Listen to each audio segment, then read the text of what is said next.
have heard him called a dolphin, so we can't help everyone. Most commonly though, he gets confused with a seal, don't you? It's really sad. You don't like being called a seal. But he is actually a sea lion. Now there are some differences between seals and sea lions. Hopefully we're going to try and show you some. So when you go home and tell your friends about the amazing sea lions, you get the right animal. So what we're going to do is show you them. The first involves how we know when they're up here on land. A sea lion, like Callum, has got something called a rotating hip. Basically means he can tuck all of his flippers underneath his body. And on land he can run faster than any of us. Also means he's really, really mobile on land. He can use them to tuck under and climb onto large rock structures. He does like to do a bit of sunbathing at the top of this tower. But for this occasion we're going to get him to jump in. So on 3, if you give him a cheer, he is going to fly off the end. Are you ready? 1, 2, 3! Yeah! I feel like your heart wasn't in it and neither was Callum. So we're going to try again. Are you ready? 1, 2, 3!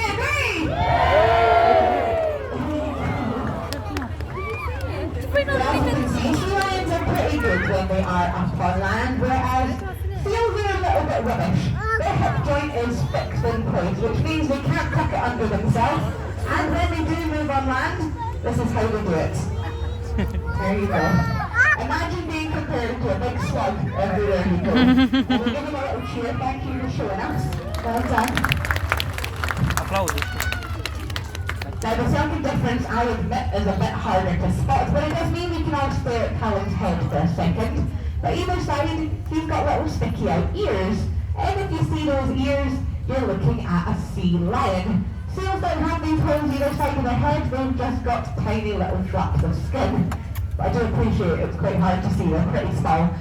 Now the last difference is my personal favourite, and it involves the size of their flippers. Now for this, I'll do you a bit of a comparison. So if everyone gives their hand a big wave, just like that, there you go. If you're an adult, have a look at your hand, show it to any boys and girls. If you're not with kids, that's fine, show it to the most immature person in your group. Because your hand is the size of a seal flipper, which is pretty small. Now you compare it to a massive sea lion flipper. Okay, Callum. You've all seen the bigger flippers. It's alright, come here. I'll make them cheer, don't worry. We're going to try again. Remember, these are the biggest flippers you've ever seen in your life. Wow! Now then, swimming along, a sea lion can use those flippers to go as fast as 25 miles an hour. It's fast, Mommy. Can only go about 8 miles an hour, which means if they were to try and launch themselves out of the water, they can go pretty high. They'll go once more for luck. No, pasa el filme. Now, although both seals and sea lions are different animals, they have a few problems that they do share, and one of those is predators. So an animal that if it found Callum, unfortunately he might become dinner. Now I don't know if off the top of your head you could guess any animals that might eat a sea lion. Anyone?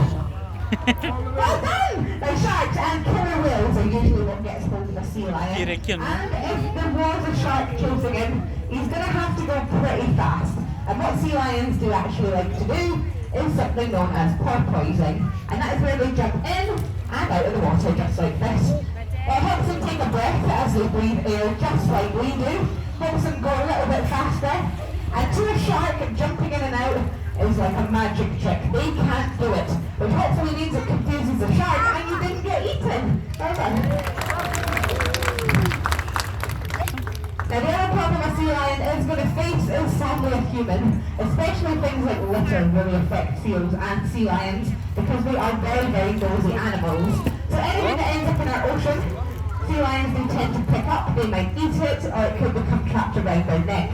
Now thankfully for Callum, this is just one of his toys. He emerges from the water with a fabulous new necklace on, and I am his personal slave to take anything that gets trapped off. There you go, well done you. Now sadly, there you go. Sadly all the sea lions out in the world do not have a personal assistant to go around helping them out. So what we can do, rather than train all the sea lions, is we can train the humans, can't we? So we're going to try and show you how we train our sea lions. You can go home, try this on your friends. I do not recommend using fish as the reward. Believe me, I don't smell good. This is a good distance to be from me. Now, when Callum was little, he was introduced to a funny looking stick like this one, and it's called a target. All we get the sea lions to do is recognise the red bit on the end and touch it with their nose. The very first time we did that, we told him he was good, and we gave him lots of treats. Now, just like humans, sea lions have lots of different treats that they like. When they're little, you just go for fish. But now that Callum is 12, he likes football, he likes a tickle, and he really likes round applause. All these things look great for him. But since he is getting on a bit of age, he's really smart. He knows that if he follows that target around, he's going to get all kinds of rewards just for basically touching his nose to the end of that target. If you use your imagination, we can train all kinds of things just by getting them to do that. We'll give him a cheer, well done you.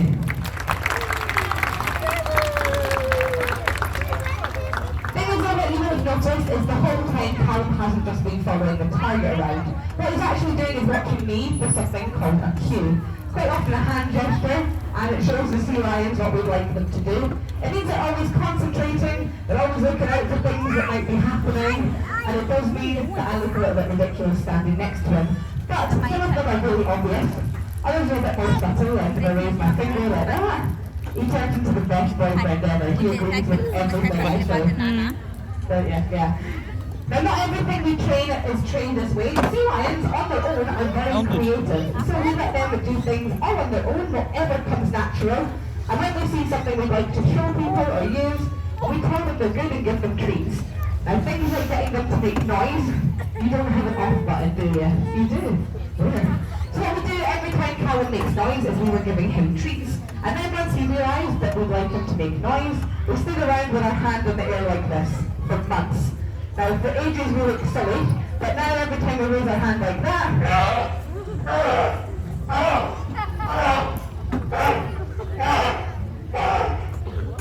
you get a sea lion rendition of Baby Shark. Now this training is obviously great fun for us and the sea lions, and people do often end with our shows leaving thinking that we train them so they can't perform. Now we like doing shows, but we train them whether you are here or not. The main reason we actually do it is to perform health checks on them. Now I don't know about any of you, if you as a human went to the doctor and someone pinned you down and opened your mouth, you'd probably be quite upset about it. Now just like at the doctors, if they say open wide, we do that with the sea lions and they open wide. If they don't want to do it, believe me, they are more than welcome to leave. Nothing bad ever happens. Frankly, it makes for a highly entertaining show when they do leave. But we want to be able to do these health checks as they are very important at making sure Callum and his friends are healthy. We've got 3 male sea lions here, and there's 2 weeks of every single year where we do get a little bit more aggressive towards one another. Don't know if you've heard of it, it's called breeding season. Callum likes it, don't you? Yeah, breeding season's a fun one. We get lots of fun out of that. But if they were to get a cut or a scratch, typically it's nothing you'd worry about, it's more than natural for them. But if we wanted the vet to come in, this mob of sea lions sitting like this, they are very flexible. And if the vet does something that he doesn't like, unfortunately he will rip that head around. And apparently the vet quite likes her head. So, what she would like instead is for the sea lions to be in the most important position they know. Here it is. Ta-da! That's it. So this is called a lie out. The sea lions will lie here nice, flat, still until we tell them to get up. Now while he's down there, the vet can wander around, we can wander around. And if he's nervous, that's what I'm told to do. Stand at his head, because apparently he trusts me. I'm also easily replaceable in case it goes wrong. But he did very, very well. Give him a big cheer. Welcome him. Now, the other reason we train is a bit more fun, especially 10 minute, cred? And it is to keep them Deja am 9 minute filmate. and get those brains working. These are highly intelligent animals, and you leave them to their own devices too long, believe me, they cause lots of trouble, just like any human child. I like the first Callum's favourite game in the world. That was skillful. Is a little bit of football. He likes it because he can kick around, he can do whatever he wants, and if he so chooses, he can knock it into the audience and take out his teeth.